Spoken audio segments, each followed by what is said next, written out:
जय हिंद दोस्तों, स्वागत है आपका मेरे ऑफिशियल यूट्यूब चैनल सूरज सोनी मैथ एकेडमी में। दोस्तों आज हम पढ़ने वाले हैं कक्षा 10 के लिए विषय गणित के अध्याय 4 के सभी महत्वपूर्ण प्रश्न। दोस्तों अध्याय 4 जिसका नाम है द्विघात समीकरण। दोस्तों इस अध्याय से रिलेटेड एक अन्य वीडियो बनाया जा चुका है जिसमें हमने अध्याय 4 के सभी महत्वपूर्ण बहुविकल्पी प्रश्नों के बारे में पढ़ा था। दोस्तों इस वीडियो में हम अध्याय 4 के सभी महत्वपूर्ण प्रश्न जो हल करने वाले हैं, जो 2, 4 एवं 6 नंबर के आपके पेपर में पूछे जाते हैं, उन सभी को हल करेंगे। तो दोस्तों पहले हम 2 एवं 4 अंकों वाले प्रश्नों को हल करेंगे, फिर इसी वीडियो में दोस्तों हम 6 अंकों वाले प्रश्नों को भी हल करेंगे। ठीक है दोस्तों, तो प्रश्न संख्या 1 है दोस्तों, द्विघात समीकरण √2x² + 7x + 5√2 बराबर 0 के मूल गुणनखंड विधि से ज्ञात कीजिए। दोस्तों ये हमें क्या दिया गया है, एक द्विघात समीकरण दिया गया है और कहा गया है इसके जो मूल हैं अर्थात इसका हल हमें किस प्रकार निकालना है दोस्तों, गुणनखंड विधि द्वारा। किसी भी द्विघात समीकरण को हल करने की 3 विधियां होती हैं। पहला दोस्तों होता है गुणनखंड विधि, दूसरा होता है पूर्ण वर्ग बनाकर हल करना और तीसरा होता है दोस्तों द्विघाती सूत्र के द्वारा हल करना। तो दोस्तों हमसे कहा गया है गुणनखंड विधि द्वारा हल करने के लिए। दोस्तों ये जो तीनों विधियां हैं तीनों ही इंपॉर्टेंट हैं। हम इन तीनों विधियों के बारे में इसी वीडियो में बात करेंगे अर्थात हल करेंगे। तो दोस्तों इसका हल कर लेते हैं। पहले हमें दिया गया है क्या, उसे नोट कर लेते हैं। द्विघात समीकरण दिया है √2x² + 7x + 5√2 बराबर 0। तो दोस्तों द्विघात समीकरण को कैसे हल करते हैं, गुणनखंड विधि के द्वारा। पहले जो अचर पद है दोस्तों, अचर पद किसे कहते हैं, जिसके साथ यक्स नहीं है अर्थात चर नहीं है। आप देख सकते हैं यहाँ x² है, यहाँ यक्स है अर्थात इन दोनों के साथ यक्स है बट यहाँ पर यक्स नहीं है, तो इसलिए ये क्या है, अचर है। तो दोस्तों पहले हम अचर पद का जो गुणा है वह x² के गुणांक से करेंगे अर्थात x² के आगे जो है, तो गुणा कर देते हैं। क्या होगा दोस्तों, 5√2 का गुणा करेंगे √2 में। तो दोस्तों यदि हम √2 का गुणा √2 में करेंगे कितना आ जाएगा, 2 आ जाएगा अर्थात √2 गुणे √2 बराबर कितना होता है दोस्तों, 2 होता है। तो इसका हमने गुणा किया, कितना आ गया, 2। अब और क्या है, 5, तो 2 × 5 = 10 अर्थात दोस्तों इन दोनों का गुणा करने पर कितना आ चुका है, 10 आ चुका है। तो अब 10 को हम किस प्रकार हल करेंगे दोस्तों, यहाँ पर आप देख सकते हैं बीच में क्या है, 7x। तो 10 का इस प्रकार गुणनखंड करेंगे कि जोड़ने अथवा घटाने पर क्या आ जाए दोस्तों, 7x आ जाए, जबकि गुणा करने पर क्या आ जाए, 10 आ जाए। जैसे इसका गुणनखंड कर लेते हैं, 2 × 5 = 10, 5 × 1 = 5। तो दोस्तों आप कह सकते हैं 5 दूना 10 और 5 और 2 अगर हम जोड़ेंगे कितना आ जाएगा, 7 आ जाएगा। तो इस प्रकार मध्य वाला पद हमें प्राप्त हो जाएगा। तो दोस्तों हम इधर का नोट कर लेते हैं √2x² और दोस्तों इधर का भी नोट कर लिया जाता है, केवल जो चेंज होता है वह बीच में ही चेंज होता है। तो दोस्तों √2x² हो गया, प्लस है प्लस, यहाँ पर हमने 10 का क्या गुणनखंड किया, 5 दूना 10 अर्थात 5 और 2 जोड़ेंगे कितना आ जाएगा, 7 और 5 और 2 का गुणा करेंगे तो ये जो गुणा करने प्राप्त हुआ था वह प्राप्त हो जाएगा अर्थात 10। तो यहाँ पर लिखेंगे 5x + 5 दूना अर्थात 2x, 5 और 2 कितना हो जाएगा दोस्तों, 7x और 5 दूना कितना आ जाएगा, 10, क्योंकि इनका और इनका गुणा करने पर कितना आया था, 10 आया था।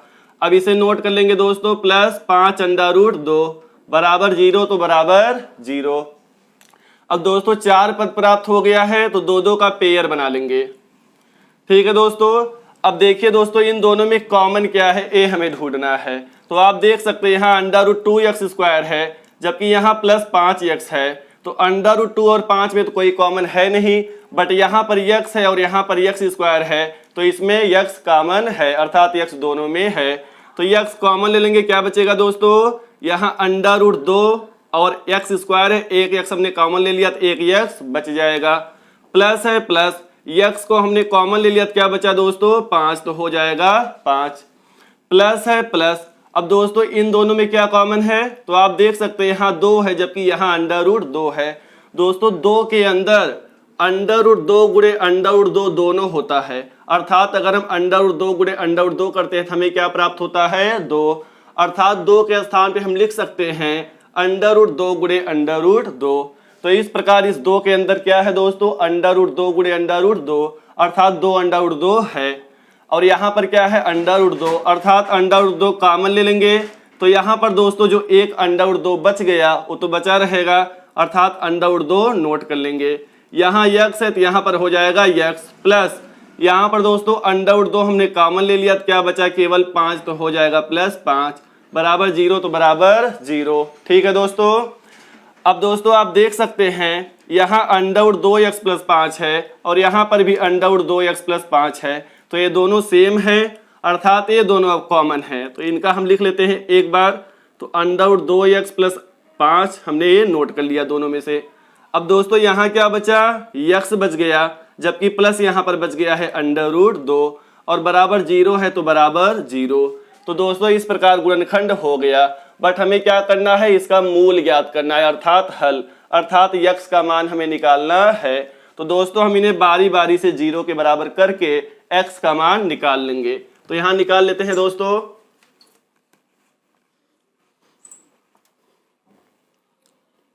तो क्या हो जाएगा दोस्तों, पहले लिखेंगे यदि √2x + 5 √2x + 5 बराबर 0 अर्थात इन दोनों को हम बारी बारी से 0 के बराबर करेंगे। तो क्या होगा दोस्तों, √2x बराबर 5 इधर आएगा तो क्या हो जाएगा -5, या हमें x का मान निकालना है तो क्या हो जाएगा 5 बटा अर्थात -5 बटा √2। तो एक मूल तो ये प्राप्त हो गया, दूसरा मूल हमें इससे प्राप्त होगा। तो फिर लिखेंगे और यदि क्या है दोस्तों x + √2 बराबर 0, तो x बराबर क्या हो जाएगा दोस्तों, √2 इधर आएगा तो -√2। इस प्रकार दोस्तों हमें दूसरा मूल भी प्राप्त हो गया। तो लिख देंगे अतः इस द्विघात समीकरण के मूल -5 बटा √2 तथा -√2 है। तो इस प्रकार दोस्तों हमने गुणनखंड विधि द्वारा इस समीकरण का मूल निकाल लिया। अब दोस्तों आते हैं प्रश्न संख्या 2 पर। दिया है द्विघात समीकरण 3x² - 2 √6x + 2 बराबर 0 के मूल गुणनखंड विधि से ज्ञात कीजिए। अर्थात जिस प्रकार हमने इसे सॉल्व किया है उसी प्रकार इसे भी सॉल्व करेंगे। इसमें भी हमें एक द्विघात समीकरण दिया गया है और इसका मूल गुणनखंड विधि द्वारा निकालना है। तो इसका हल कर लेते हैं दोस्तों। पहले नोट कर लेते हैं क्या है, 3x² - 2 √6x + 2 बराबर 0। तो दोस्तों यहां पर भी वही करेंगे, पहले अचर पद का गुणा x² के गुणांक से। तो 2 का अगर हम गुणा 3 से करेंगे तो क्या हो जाएगा, 2 तिया 6 अर्थात हमें यहाँ पर 6 का इस प्रकार गुणनखंड करना है कि जोड़ने अथवा घटाने पर क्या आ जाए दोस्तों, -2 √6 आ जाए। तो 6 का गुणनखंड क्या हो सकता है, 2 तिया 6 और 2 और 3 अगर जोड़ेंगे कितना आएगा 5, या फिर 2 में से 3 घटाएंगे या फिर 3 में से 2 घटाएंगे कितना आएगा दोस्तों 1। तो इस प्रकार -2 √6 नहीं आ रहा है। तो दोस्तों इसे आप ऐसे लिख सकते हैं, 3x² यहाँ -2 √6x है अर्थात 2 √6x है। तो इसे हम 2 बार लिख सकते हैं, -√6x -√6x। दोस्तों -√6x क्या हो जाएगा, -2 √6x और यहाँ +2 है, +2 बराबर 0 अर्थात इसे हम इस प्रकार लिख सकते हैं। ठीक है दोस्तों। अब आप देख सकते हैं कि यहाँ पर 4 पद बन गया है अर्थात अब हम कॉमन ले सकते हैं। और दोस्तों यदि देखा जाए 2 तिया 6 तो हमें क्या लाना था 6 अर्थात इन दोनों का गुणा करने पर आ जाना चाहिए 6, जबकि जोड़ने अथवा घटाने पर क्या आ जाना चाहिए दोस्तों, -2 √6। तो आप देख सकते हैं अगर √6 का √6 में गुणा करेंगे तो कितना आएगा दोस्तों 6 आएगा, और -√6 जोड़ेंगे कितना हो जाएगा, -2 √6 आ जाएगा। तो इस प्रकार भी यह सही है। अब दोस्तों हमें कॉमन लेना है, यहाँ पर क्या है 3x² माइनस यहाँ पर क्या है दोस्तों √6। तो दोस्तों √6 को हम किस प्रकार लिख सकते हैं, √2 गुणे 3 लिखा जा सकता है, या हम √ को अलग अलग कर सकते हैं अर्थात √2 × √3 इस प्रकार हम कर सकते हैं। और दोस्तों यहाँ पर क्या है 3, जिस प्रकार हम 2 को √2 गुणे √2 कर सकते हैं उसी प्रकार हम 3 को भी √3 गुणे √3 कर सकते हैं, अर्थात 3 को हम √3 गुणे √3 लिख सकते हैं। अर्थात 3 के अंदर क्या है दोस्तों, √3 गुणे √3 2 बार है। जबकि यहाँ पर √6 के अंदर क्या है दोस्तों, √2 गुणे √3 है। तो आप देख सकते हैं इन दोनों में क्या कॉमन है, √3। और दोस्तों क्या कॉमन है, दोनों में x भी कॉमन है। तो √3x कॉमन ले लेंगे। यहाँ क्या बचेगा दोस्तों, 3 में 2 बार √3 छिपा हुआ है, तो एक हमने कॉमन ले लिया, एक क्या √3 बच जाएगा, x है x बच जाएगा। जबकि √6 क्या है दोस्तों, √2 गुणे √3 2 तिया 6 हो जाएगा। तो इसमें से हमने √3 कॉमन ले लिया, तो 3 दूनी 6 अर्थात -√2 बच जाएगा। और x तो हमने कॉमन ले लिया है। अब दोस्तों यहाँ पर क्या है, आगे माइनस, तो हम कॉमन जो लेंगे वो माइनस में लेंगे। जबकि यहाँ पर क्या था, प्लस, तो हमने कॉमन किस में लिया था दोस्तों, प्लस में लिया था। अब दोस्तों इसमें क्या कॉमन है, यहाँ 2 है, तो हम 2 को लिख सकते हैं √2 गुणे √2। इसी प्रकार हम 2 को लिख सकते हैं √2 गुणे √2। ठीक है दोस्तों। जबकि यहाँ √6 है, इसे लिख सकते हैं √2 गुणे √3। ठीक है दोस्तों। तो इन दोनों में क्या कॉमन हो जाएगा, √2। यहाँ से हमने √2 कॉमन ले लिया, क्या बचेगा दोस्तों, 2 तिया 6 अर्थात √3 कॉमन हो जाएगा। और x है तो x हो जाएगा। प्लस है दोस्तों, हमने माइनस कॉमन लिया है, तो अंदर का चिन्ह बदल जाएगा अर्थात माइनस हो जाएगा। यहाँ क्या है दोस्तों, 2 है, 2 में से हमने एक √2 निकाल लिया, तो एक √2 बचा रहेगा, बराबर 0 तो बराबर 0। अब दोस्तों आप देख सकते हैं √3x माइनस √2, √3x माइनस √2 ये दोनों सेम है, और गुणनखंड में ये दोनों सेम आना भी चाहिए, अर्थात ये दोनों कॉमन है, तो इनको एक बार लिख लेंगे। अर्थात √3x माइनस √2 हमने कॉमन ले लिया, तो क्या बचेगा दोस्तों, यहाँ √3x और यहाँ बचेगा माइनस √2 बराबर 0 तो बराबर 0। अब इन्हें बारी बारी से 0 के बराबर करके x का मान निकाल लेंगे। तो दोस्तों पहले इसे हम मिटा देते हैं। ओके दोस्तों, अब लिख लेते हैं।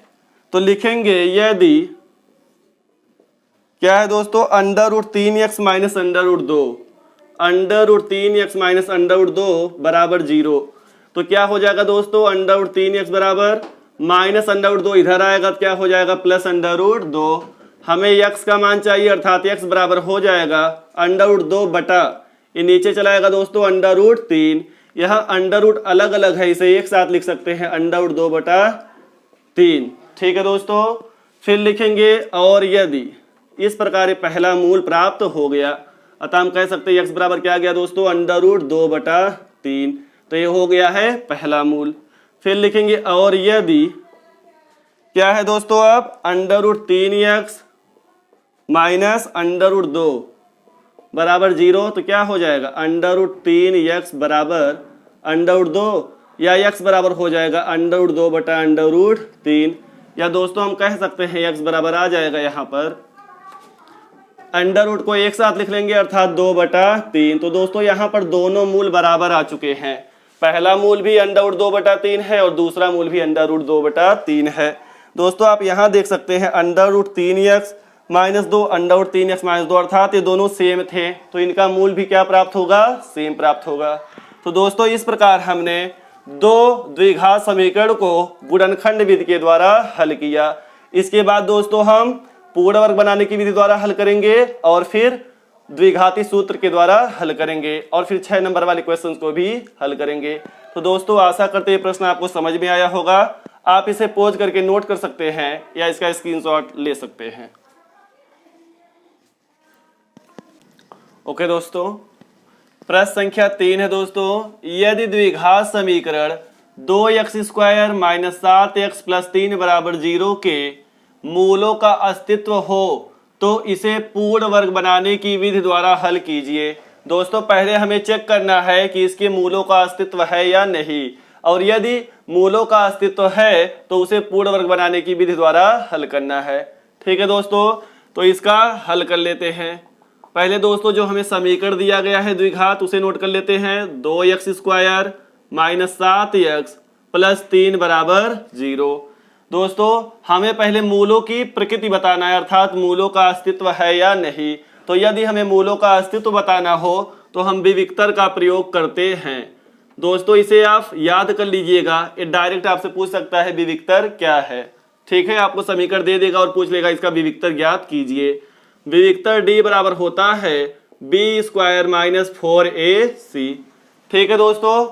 तो दोस्तों यदि डी का मान 0 आए या 0 से अधिक आए अर्थात प्लस में आए तो उसका अस्तित्व होगा, लेकिन अगर विविक्तर डी का मान 0 से कम अर्थात माइनस में आए तो उसका अस्तित्व नहीं होगा। तो इसके लिए दोस्तों हमें क्या निकालना पड़ेगा, पहले विविक्तर निकालना पड़ेगा। और दोस्तों दूसरे प्रकार से आपसे क्वेश्चन पूछ सकता है कि इस द्विघात समीकरण का विविक्तर ज्ञात कीजिए। तो जिस प्रकार हम विविक्तर निकालेंगे उसी प्रकार हम विविक्तर भी ज्ञात करेंगे। ठीक है दोस्तों। तो हमें क्या चाहिए, d बराबर बी स्क्वायर माइनस 4ac अर्थात हमें a b c का मान पता होना चाहिए। तो पहले हम इस द्विघात समीकरण में द्विघात समीकरण के मानक रूप से तुलना करेंगे। तो क्या होता है दोस्तों मानक रूप, लिखेंगे समीकरण दिए गए समीकरण में ax square plus b x plus c बराबर 0 से तुलना करने पर तो दोस्तों पहले इस द्विघात समीकरण में हम द्विघात समीकरण के मानक रूप से तुलना कर देंगे तो हमें a b c का मान पता चल जाएगा। यहाँ दोस्तों क्या है ax स्क्वायर, जबकि यहाँ क्या है 2x स्क्वायर अर्थात a के स्थान पे क्या है दोस्तों 2 है, और यहाँ पर प्लस बी एक्स है, यहाँ माइनस 7x अर्थात b के स्थान पे क्या है दोस्तों माइनस 7 है, और यहाँ प्लस c है अर्थात प्लस जो भी रहेगा वो c का मान होगा। तो c बराबर क्या हो जाएगा 3। इसलिए हम पहले क्या निकाल लेंगे विविक्तर, क्योंकि हमें मूलों की प्रकृति पता करना है। तो विविक्तर d बराबर क्या होता है दोस्तों, formula B square minus 4ac रख देंगे दोस्तों। b का मान क्या है -7 अर्थात -7 का स्क्वायर माइनस 4 इंटू ए का मान क्या है दोस्तों 2 गुणे सी का मान क्या है 3। इसे हल कर लेते हैं, माइनस माइनस का प्लस हो जाएगा 7×7=49 और इसका गुणा करेंगे 4 दूनी 8 8 त्रिक 24 अर्थात -24 आ जाएगा। घटा देंगे दोस्तों, 9 में से 4 जाएगा 5, 4 में से 2 जाएगा 2 अर्थात डी का मान कितना आ गया है दोस्तों 25, जो कि ग्रेटर देन आर इक्वल 0 है अर्थात या तो ये 0 के बराबर है या 0 से अधिक है, या हम कह सकते हैं क्या है दोस्तों धनात्मक है। तो इसलिए इसके मूलों की प्रकृति होगी अर्थात इसके जो मूल होंगे वो वास्तविक होंगे। ठीक है दोस्तों।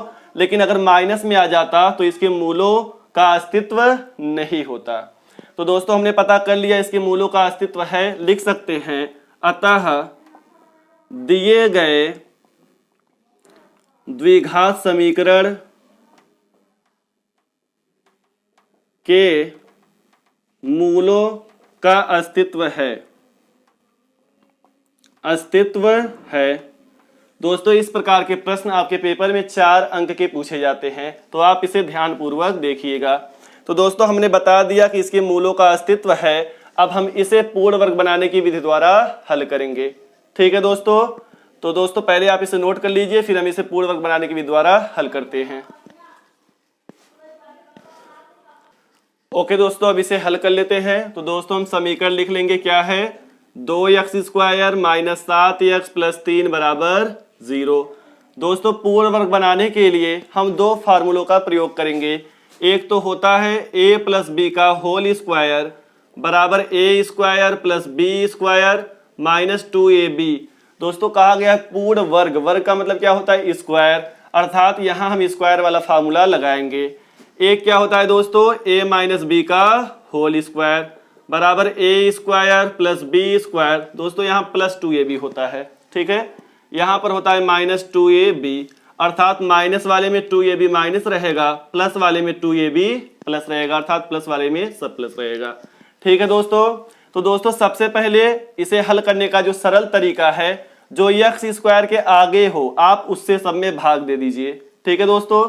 तो यहाँ पर क्या है 2 है, तो 2 से हम क्या करेंगे सब में भाग दे देंगे अर्थात 2x स्क्वायर बटा 2 माइनस 7x बटा 2 प्लस 3 बटा 2 बराबर 0 बटा 2। तो क्या आएगा दोस्तों 0 ही आएगा। अब दोस्तों आप देख सकते हैं यहाँ 2 2 कट गए हैं, तो क्या बचा है x स्क्वायर, यहाँ माइनस 7x बटा 2 और प्लस यहाँ 3 बटा 2 बराबर 0 बराबर 0। अब दोस्तों a वाला जो टर्म है अर्थात जो चर पद है उसे ही हम पूर्ण वर्ग बनाएंगे अर्थात इसे इस प्रकार हम लिखेंगे कि या तो a प्लस बी का होल स्क्वायर प्राप्त हो जाए या तो a माइनस बी का होल स्क्वायर प्राप्त हो जाए। दोस्तों इसे हम कैसे लिख सकते हैं, यहाँ पर क्या है एक्स स्क्वायर, इसे लिख सकते हैं एक्स का होल स्क्वायर, अर्थात हमारे पास a स्क्वायर है और -2ab है, हमें b स्क्वायर अलग से लेना है। तो इसे हम इस प्रकार मानेंगे कि -7x/2 अर्थात बीच वाला टर्म प्राप्त हो जाए। तो यहाँ पर क्या है दोस्तों, हमने कर लिया x का होल स्क्वायर यानी a स्क्वायर। यहाँ दोस्तों हम कुछ मानेंगे b स्क्वायर, किस प्रकार मानेंगे कि हल करने पर क्या आ जाए -7x/2। तो यहाँ पर हो गया a स्क्वायर, हमें पता है x का होल स्क्वायर, जबकि प्लस b स्क्वायर यहाँ पर अभी हम कुछ मानेंगे। फिर क्या होगा दोस्तों, a स्क्वायर हो गया प्लस b स्क्वायर, यहाँ माइनस है तो -2ab क्या होता है दोस्तों, यहाँ पर जब माइनस है तो a माइनस बी का होल स्क्वायर वाला हमें बनाना है। तो इसके लिए क्या चाहिए, a square plus b square -2ab। तो हमारे पास है a स्क्वायर अर्थात x का स्क्वायर प्लस b स्क्वायर हम कुछ मानेंगे। फिर क्या होगा -2ab, तो -2 गुणे a बराबर क्या है दोस्तों x गुणे b बराबर हम ऐसा क्या मान लें कि यहाँ पर क्या आ जाए 7x/2। तो पहली बात हमें ऊपर 7 चाहिए तो हम क्या मान लेंगे 7 नीचे क्या लाएं दोस्तों कि यहाँ पर 2 बचे, तो अगर हम 4 कर देंगे तो 2 दूना 4 यानी कट करके कितना आ जाएगा दोस्तों 2। इस प्रकार 7/4 का होल स्क्वायर हमें जोड़ना पड़ेगा, अर्थात यहाँ 2ab, तो b के स्थान पे क्या रखेंगे 7/4। तो दोस्तों आप देख सकते a square plus b square -2ab -2 गुणे x गुणे 7/4, अगर इसे आप डिवाइड करेंगे 2 एकम 2 2 दूना 4 अर्थात 7x/2 आ जाएगा। तो दोस्तों इस प्रकार b को मानना है कि यह बीच वाला टर्म प्राप्त हो जाए। अब हमने 7/4 का होल स्क्वायर जोड़ा है तो इसे घटाना भी पड़ेगा, ठीक है दोस्तों। और हमारे पास क्या है +3/2, इसे हमने नोट कर लिया बराबर 0 अब दोस्तों आप इसे क्या लिख सकते हैं, a square plus b square -2ab, अर्थात इसके स्थान पे आप लिख सकते हैं a माइनस बी का होल स्क्वायर। a के स्थान पे क्या है x माइनस b के स्थान पे क्या है 7/4, इसका क्या लिख देंगे होल स्क्वायर और इसे हल कर लेंगे माइनस यहाँ 7/4 का होल स्क्वायर, तो 7 का स्क्वायर करेंगे 7 7 49/4 चौको 16 +3/2 बराबर 0, या x -7/4 का होल स्क्वायर बराबर, इन दोनों को उधर पक्षांतर कर देंगे क्योंकि ये अचर पद हैं। तो -49/16 इधर आएगा +49/16 और +3/2 उधर जाएगा तो -3/2। अब बराबर 0 तो हट जाएगा दोस्तों क्योंकि इसे हमने पक्षांतर कर दिया है। इसे और हल कर लेंगे तो ये क्या हो जाएगा दोस्तों, भिन्न का सवाल हो जाएगा। 16 और 2 का एलसीएम अर्थात लासा आएगा 16, हर का हर में भाग देंगे, 16 का 16 में देंगे 1 आएगा, 1 से 49 में गुणा करेंगे तो 49 से कम 49, -2 से 16 में भाग देंगे 2 8 16, तो ऊपर गुणा करेंगे 8 3 24, क्या हो जाएगा दोस्तों x -7/4 का होल स्क्वायर बराबर, घटा देंगे 9 में से 4 गया 5, 4 में से 2 गया 2 यानी 25/16। इधर हल कर लेते हैं दोस्तों, क्या आ गया है x -7/4 का होल स्क्वायर बराबर 25/16, तो स्क्वायर इधर आएगा तो क्या लग जाएगा अंडर रूट अर्थात करड़ी। तो लिख लेते हैं, इसलिए x -7/4 बराबर स्क्वायर इधर आएगा तो क्या लग जाएगा दोस्तों अंडर रूट 25/16, तो 25/16, या x -7/4 बराबर हो जाएगा दोस्तों 25/16 का वर्गमूल निकाल लेंगे। 25 का वर्गमूल क्या होगा 5, जबकि 16 का क्या हो जाएगा 4। तो दोस्तों जब करड़ी को हटाते हैं तो प्लस माइनस लगाते हैं, क्योंकि 5/4 का आप चाहे वर्ग करिए फिर भी 25/16 आएगा, और अगर -5/4 का वर्ग करेंगे फिर भी 25/16 ही आएगा। तो यहाँ पर दोस्तों 2 चिन्ह है, हम बारी बारी से लेंगे। पहले लिखेंगे धनात्मक चिन्ह लेने पर, फिर लिखेंगे ऋणात्मक चिन्ह लेने पर। तो इसलिए धनात्मक चिन्ह लेने पर, धनात्मक चिन्ह लेने पर, ठीक है दोस्तों, यहाँ पर क्या x -7/4 है तो वही रहेगा बराबर, धनात्मक ले रहे हैं अर्थात यहाँ 5/4 ले लेंगे, ठीक है। अब इसे पक्षांतर कर देंगे तो क्या हो जाएगा x बराबर, यहाँ 5/4 है, ये -7/4 उधर आएगा तो +7/4 हो जाएगा।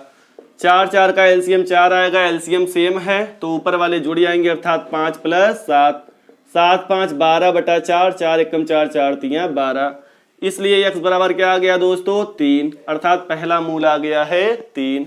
अब लिखेंगे ऋणात्मक चिन्ह लेने पर, तो यहां पर क्या ले लेंगे दोस्तों ऋण ले लेंगे, लिखेंगे ऋणात्मक चिन्ह लेने पर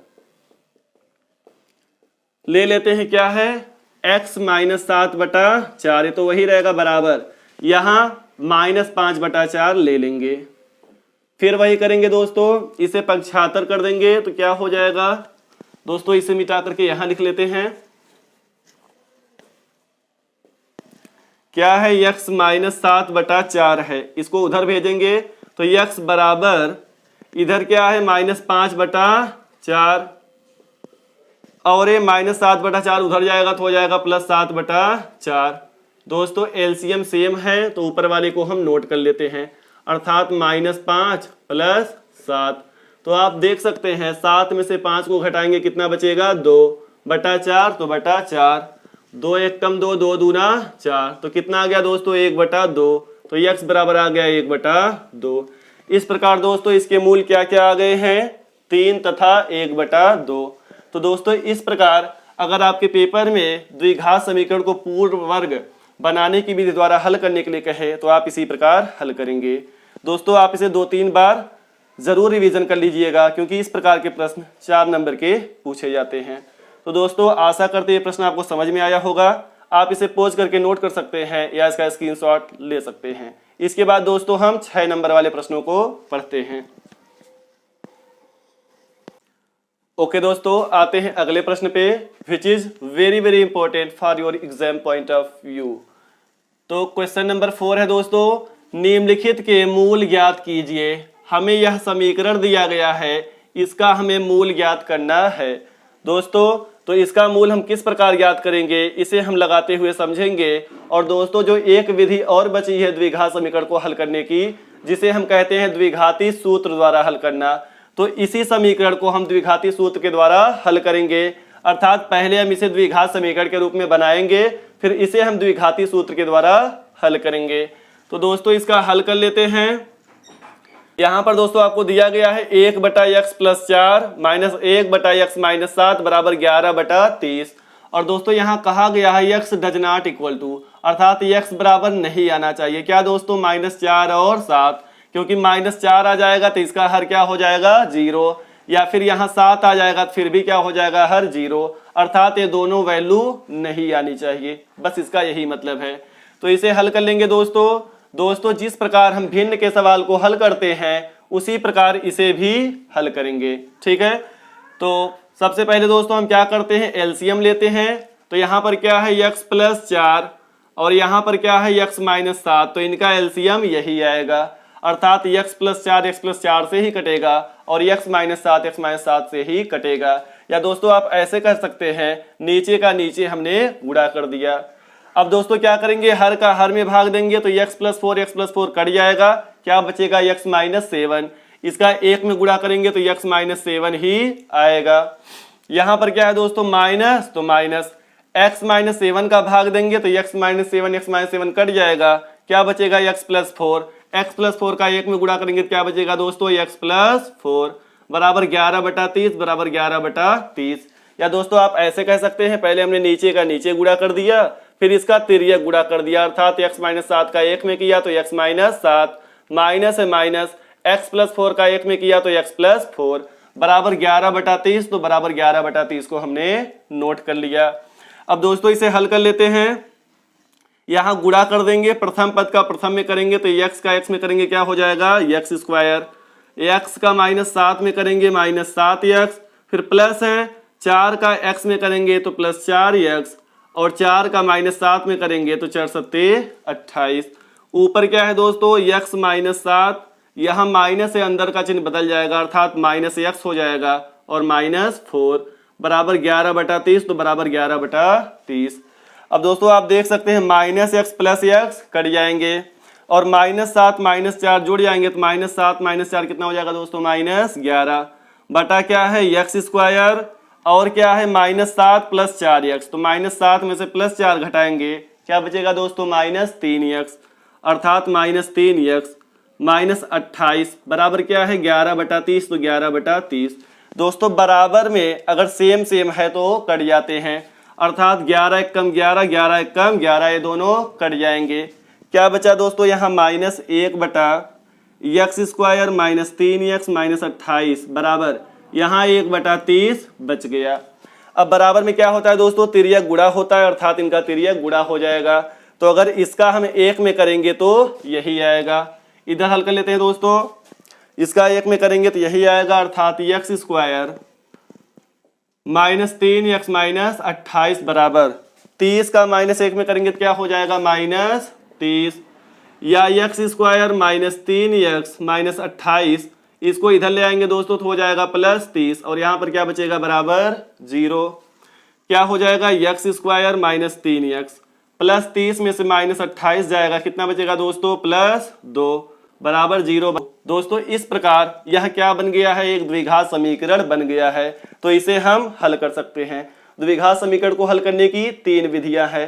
पहला क्या है, गुणनखंड विधि, दूसरा पूर्ण वर्ग बनाने की विधि, तीसरा द्विघाती सूत्र द्वारा। तो आप तीनों में से कोई भी मेथड लगाएंगे आंसर सेम आएगा। दोस्तों हम यहाँ पर इसे द्विघाती सूत्र के द्वारा हल कर देते हैं ताकि आप समझ लें कि द्विघाती सूत्र के द्वारा किस प्रकार हल करते हैं। तो दोस्तों लिखेंगे यहाँ द्विघाती सूत्र से, द्विघाती सूत्र से एक क्या होता है, x बराबर -b plus minus √b² -4ac/2a। इसी को दोस्तों हम श्रीधराचार्य सूत्र भी कहते हैं। तो यहाँ पर हमें क्या चाहिए, a b c इन सब की वैल्यू चाहिए। तो इसमें क्या करेंगे, ax² plus bx plus c बराबर 0 से तुलना कर देंगे। तो a के स्थान पे क्या है दोस्तों, यहाँ पर कुछ नहीं है, कितना होगा 1 होगा, अर्थात a के स्थान पे है 1, b के स्थान पे कितना है -3 और c के स्थान पे कितना है दोस्तों 2। तो इन सभी वैल्यूज को इसमें रख करके हल कर लेंगे तो हमें x का मान पता चल जाएगा और वही क्या हो जाएगा, इस द्विघात समीकरण का हल हो जाएगा।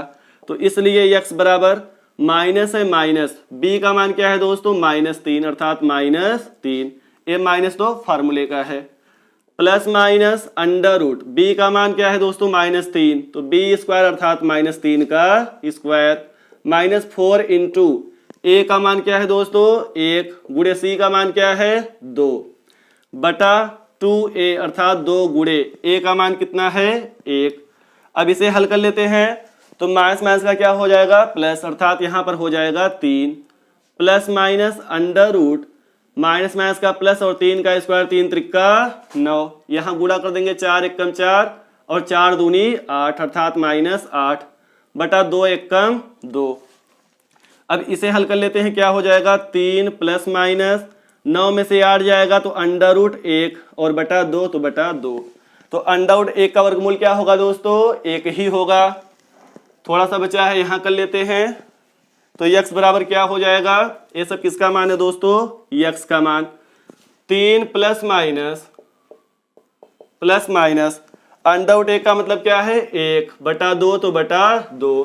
दोस्तों अब यहाँ पर भी हम बारी बारी से एक बार धनात्मक चिन्ह लेंगे और एक बार ऋणात्मक चिन्ह ले लेंगे। तो लिखेंगे इसलिए धनात्मक चिन्ह लेने पर क्या होगा दोस्तों, यहाँ केवल प्लस लेंगे अर्थात x बराबर हो जाएगा 3 प्लस 1 बटा 2, 3 और 1 जोड़ेंगे 4, 4 बटा 2, 2 एक कम 2, 2 दूना 4 अर्थात x बराबर कितना आ गया दोस्तों 2 आ गया। अब लिखेंगे ऋणात्मक चिन्ह लेने पर, ऋणात्मक चिन्ह लेने पर क्या होगा दोस्तों, यहाँ पर x बराबर 3 प्लस माइनस था तो यहाँ पर क्या ले लेंगे माइनस, अर्थात 3 माइनस 1 बटा 2 तो बटा 2, x बराबर 3 में से 1 घटाएंगे 2 बटा 2 कट जाएगा 2 एक कम 2, 2 एक कम 2 अर्थात x बराबर 1 बटा 1 अर्थात क्या हो जाएगा दोस्तों 1। तो इस प्रकार दोस्तों हमने इसके मूल को अर्थात इसका हल कर लिया है। तो इसके मूल क्या क्या आ गए हैं दोस्तों 2 और 1। इस प्रकार दोस्तों ऐसे प्रश्न आपके एग्जाम में 6 अंक के पूछे जाते हैं। इस प्रकार आपको दे देगा और आपसे मूल ज्ञात करने के लिए कहेगा या कहेगा हल कीजिए। तो दोस्तों आप इसे 2-3 बार रिवाइज जरूर कर लीजिएगा, ये आपके एग्जाम के लिए वेरी वेरी इंपॉर्टेंट है। ओके दोस्तों, तो आप इसे पोस्ट करके नोट कर सकते हैं या इसका स्क्रीनशॉट ले सकते हैं। ओके दोस्तों, आते हैं अगले प्रश्न पे। प्रश्न संख्या 5 है दोस्तों, निम्नलिखित के मूल ज्ञात कीजिए। हमें इस प्रकार का समीकरण दिया गया है और इसका मूल ज्ञात करना है। तो दोस्तों इसे हल कर लेते हैं। हमें क्या दिया गया है पहले नोट कर लेंगे। x माइनस 1/x बराबर 3 है, तो बराबर 3। ठीक है दोस्तों, ये क्या है दोस्तों, x है। तो दोस्तों यहाँ पर भी हमें भिन्न वाला सवाल ही करना है। तो भिन्न का सवाल आप दो प्रकार से कर सकते हैं, बटा 1 कर सकते हैं। 1 और x का एलसीएम लेंगे, कितना आएगा दोस्तों, x। 1 का x में भाग देंगे तो कितना आएगा, x आएगा। और x का ऊपर गुणा करेंगे तो x गुणे x, x स्क्वायर। माइनस है माइनस, x का x में भाग देंगे कितना आएगा दोस्तों, 1। 1 का 1 में गुणा करेंगे, 1 1 कम 1 बराबर 3, बराबर 3। या दोस्तों आप कह सकते हैं यहाँ पर x का तिर्यक गुणा होगा तो क्या हो जाएगा, x स्क्वायर माइनस 1/x बराबर 3। तो इस प्रकार भी आप कर सकते हैं। अब दोस्तों यहाँ पर बराबर है तो इसका क्या हो जाएगा, तिर्यक गुणा, अर्थात x स्क्वायर माइनस 1 बराबर हो जाएगा। x का 3 में गुणा होगा, कितना आएगा, 3x। इसको इधर ले आते हैं दोस्तों, तो x स्क्वायर इधर आएगा माइनस 3x और माइनस 1 है, माइनस 1 बराबर 0। अब दोस्तों ये क्या बन चुका है, एक द्विघात समीकरण बन चुका है। तो आप द्विघात समीकरण की कोई भी विधि लगाकर इसे हल कर सकते हैं। पहले हम देख लेते हैं इसका गुणनखंड होगा या नहीं। तो यहाँ पर क्या है दोस्तों, 1 और x स्क्वायर के आगे कुछ नहीं, अर्थात कितना है, 1। तो 1 1 कम 1 और लाना है हमें कितना, माइनस 3। तो 1 का गुणनखंड करके हम 3 नहीं ला सकते, अर्थात यह गुणनखंड विधि के द्वारा हल नहीं होगा। तो दोस्तों यदि गुणनखंड विधि के द्वारा हल ना हो तो उसे हम द्विघाती सूत्र अर्थात श्रीधराचार्य के सूत्र से हल कर लेते हैं। तो दोस्तों लिखेंगे यहाँ पर, इसलिए द्विघाती सूत्र से, द्विघाती सूत्र से क्या होता है दोस्तों, इसे याद कर लीजिएगा आप। x बराबर minus B plus minus under root B square minus 4ac upon 2a। ठीक है दोस्तों, अर्थात इसके लिए हमें a b c का मान चाहिए। तो ये जो समीकरण है लिखेंगे, उपर्युक्त द्विघात समीकरण में इसके मानक रूप से तुलना कर देंगे, अर्थात द्विघात समीकरण के मानक रूप से तुलना कर देंगे। क्या होता है, ax square plus bx plus c बराबर 0 से तुलना करने पर, ठीक है दोस्तों, तो क्या हो जाएगा, ax स्क्वायर यहाँ है केवल x स्क्वायर, अर्थात इसके आगे क्या है, 1। तो a का मान हो जाएगा 1 प्लस bx यहाँ है माइनस 3x, अर्थात b के स्थान पे क्या है, माइनस 3, जबकि प्लस c के स्थान पे क्या है, माइनस 1। तो इस प्रकार a b c का मान निकल गया है।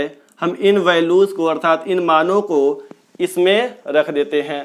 तो इसलिए x बराबर क्या हो जाएगा, माइनस b, माइनस फार्मूले का है, b का मान कितना है, माइनस 3।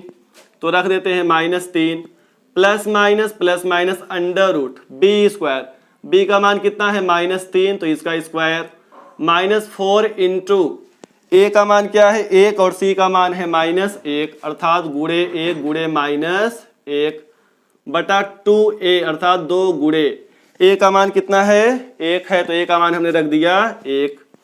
अब इसे और हल कर लेते हैं, हो जाएगा माइनस माइनस का प्लस और यहाँ 3 है तो 3 प्लस माइनस अंडर रूट, ये दोस्तों माइनस का स्क्वायर करेंगे तो प्लस हो जाएगा और 3 है, 3 त्रिका 9, यहाँ माइनस है, 4 1 कम 4, फिर 4 का गुणा माइनस 1 में करेंगे तो माइनस माइनस का प्लस और 4 1 कम 4 ही आएगा, बटा 2 का गुणा 1 में करेंगे 2 1 कम 2, या x बराबर हो जाएगा 3 प्लस माइनस 9 और 4 प्लस हैं तो क्या हो जाएंगे, जुड़ जाएंगे, 9 4 13 अंडर रूट 13 बटा 2। तो दोस्तों आप देख सकते हैं यहाँ पर 13 है तो 13 का वर्गमूल नहीं निकल पाएगा, अर्थात ये अंडर रूट 13 ही रहेगा। अब हम क्या ले लेंगे, इससे ज़्यादा ये हल नहीं हो सकता, इसलिए हम बारी बारी से ले लेंगे धनात्मक चिन्ह और ऋणात्मक चिन्ह। तो लिखेंगे, इसलिए धनात्मक चिन्ह लेने पर ले लेते हैं दोस्तों, क्या हो जाएगा, x बराबर 3 धनात्मक लेंगे अर्थात केवल प्लस लेंगे, अंडर रूट 13 बटा 2। तो दोस्तों यह इससे ज्यादा हल नहीं होगा, अर्थात यही इसका आंसर रहेगा। अब क्या ले लेंगे, ऋणात्मक चिन्ह। तो लिखेंगे ऋणात्मक चिन्ह लेने पर क्या हो जाएगा दोस्तों, यहाँ पर x है तो x बराबर 3 है, 3 यहाँ प्लस माइनस था, धनात्मक हमने ले लिया है, क्या बचा ऋणात्मक अर्थात माइनस √13 बटा क्या है 2 तो बटा 2। ये भी दोस्तों इससे ज्यादा हल नहीं होगा। तो इस प्रकार दोस्तों इस समीकरण के मूल क्या क्या हो गए, 3 प्लस √13 बटा 2 और 3 माइनस √13 बटा 2। दोस्तों यह भी प्रश्न आपके एग्जाम के लिए इंपॉर्टेंट है। तो आशा करते हैं प्रश्न आपको समझ में आया होगा। आप इसे पॉज करके नोट कर सकते हैं या इसका स्क्रीनशॉट ले सकते हैं। ओके दोस्तों, आपने नोट कर लिया होगा। तो दोस्तों आज हमने अध्याय 4 के सभी महत्वपूर्ण प्रश्नों को हल किया जो आपके एग्जाम के लिए वेरी वेरी इंपॉर्टेंट थे। तो दोस्तों इन सभी वीडियोस का हमने प्लेलिस्ट बना दिया है, आप प्लेलिस्ट में जाकर सभी वीडियोस को बारी बारी से देख सकते हैं। तो वीडियो देखने के लिए धन्यवाद। मिलते हैं नेक्स्ट वीडियो में, तब तक के लिए जय हिंद, जय भारत, वंदे मातरम।